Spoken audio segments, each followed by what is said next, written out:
Halo teman-teman semuanya, kembali lagi di channel YouTube Bro Tani. Di video kali ini saya akan membagikan cara saya dalam menyemai cabai rawit, mulai dari perlakuan benih hingga bibit ini berusia 29 HSS. Di samping saya ini adalah cabai rawit varietas kaliber tanpa rebah semai dan penyakit-penyakit lainnya. Inilah cara saya. Bagaimana cara saya? Silahkan simak di video ini. Oh ya teman-teman semuanya, video ini bukan bertujuan untuk mengajar, melainkan membagi pengalaman saya bagaimana saya menyemai benih cabai rawit. Langkah pertama yang teman-teman siapkan adalah media semai. Media semai di sini saya menggunakan campuran sekam bakar, kuhe ayam, dan tanah. Perbandingannya 1:1:2, yaitu 1 bagian kuhe ayam, 1 bagian arang sekam, dan 2 bagian tanah yang sudah saya fermentasikan kurang lebih 2 minggu atau 1 bulan kemarin saya fermentasikan. Dan jangan lupa kita kasih kapur dolomit dan M4 atau trichoderma untuk mempercepat proses fermentasinya. Untuk teman-teman yang kurang mengerti perbandingan 1:1:2 itu, misalnya teman-teman menggunakan 1 kilo kuhe ayam, 1 kilo arang sekam, dan 2 kilo tanah sebagai media semai. Setelah saya fermentasi tanah tersebut sekitar kurang lebih 1 bulan kemarin, saya lakukan pengayakan untuk memastikan media semai kita itu gembur dan halus supaya perakaran dapat tumbuh dengan baik. Setelah media semai kita ayak halus, kemudian saya masukkan ke dalam pot tray. Saya menggunakan pot tray semai 105 lubang, dan setelah dimasukkan itu saya sterilisasikan dulu 1 hari sebelum saya menyemai. Saya sterilisasikan menggunakan antrakol.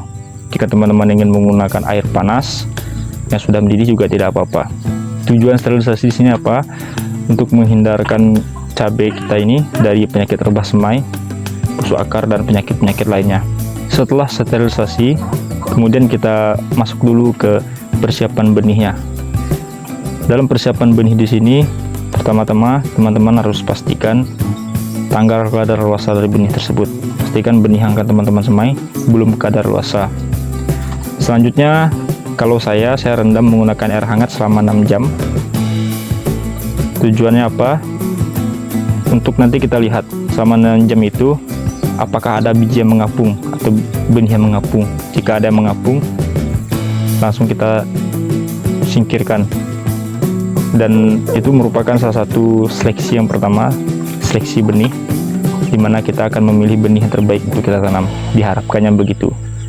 Kemudian setelah 6 jam tersebut, saya rendam lagi menggunakan rendaman air bawang merah selama 6 jam. Caranya bagaimana? Gini caranya, jadi teman-teman rendam dulu bawang merah menggunakan air kurang lebih 1-2 jam.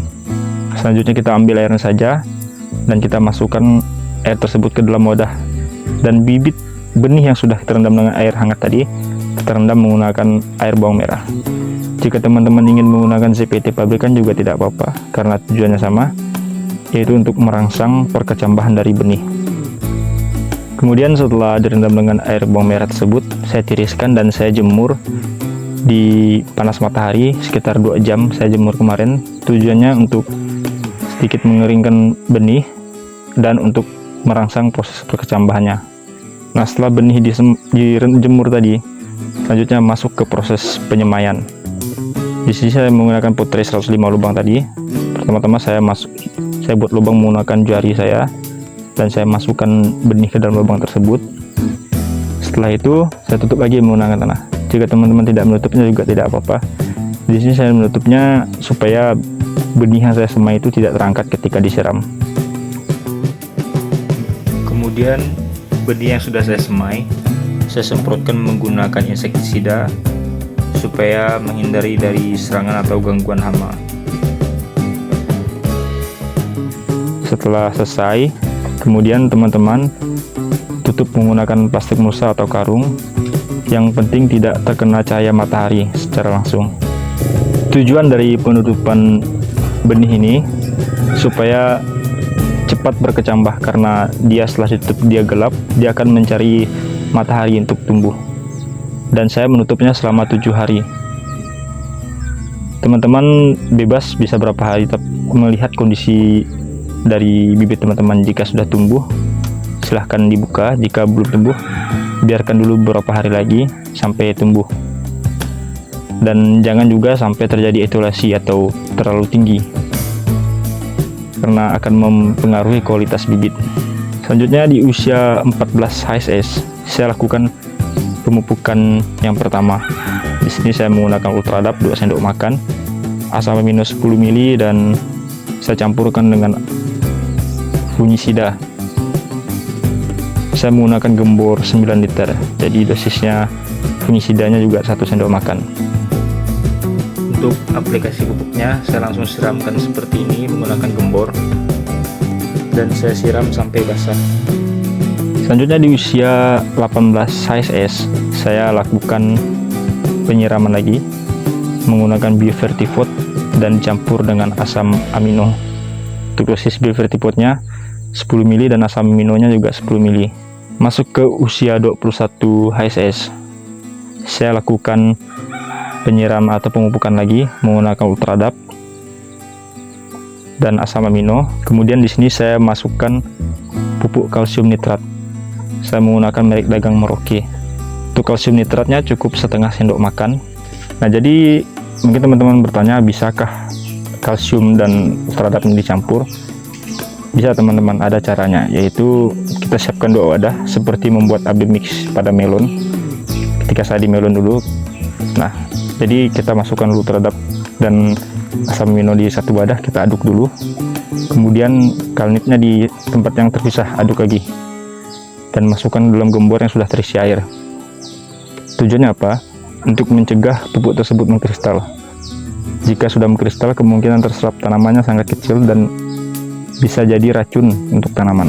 Selanjutnya di usia 24 HSS, saya kembali siramkan dengan Biovertifort dan asam amino, serta saya tambahkan di situ fungisida. Dan di usia 28 HSS, sebelum saya kocorkan, saya lakukan seleksi bibit dulu. Tujuannya apa? Untuk memastikan bibit yang akan ditanam nanti adalah bibit yang paling baik, itu harapan saya. Jadi yang saya seleksi di sini adalah bibit yang kerdil atau yang terindikasi terkena serangan jamur atau virus. Sini saya seleksi. Di usia 28 HSS, pupuknya sama dengan di usia 21 HSS, yaitu Ultradap, asam amino, dan kalsium nitrat. Itu dosisnya masih sama, yaitu 2 sendok makan Ultradap, 10 ml asam amino, dan setengah sendok makan kalsium nitrat. Untuk penggunaan insektisida, teman-teman bisa memilih, bebas menggunakan merek apa atau bahan aktifnya apa, karena menyesuaikan hama yang ada di daerah teman-teman. Untuk saya menyemprotkannya selama 3 hari sekali, mulai dari dibukanya sungkupan tadi, penutup benih tadi. Penyiraman bibit saya lakukan setiap sore hari di bawah jam 4, dan saya siram hingga media semainya itu basah. Untuk bibit yang sudah disemai, usahakan teman-teman menyimpannya di tempat yang tidak terkena hujan.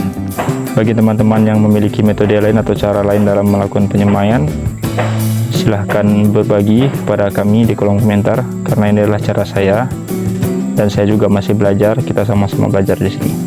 Oke teman-teman, sekian video dari saya, dan jika ada kata-kata saya yang salah, mohon maaf. Sekian dan terima kasih.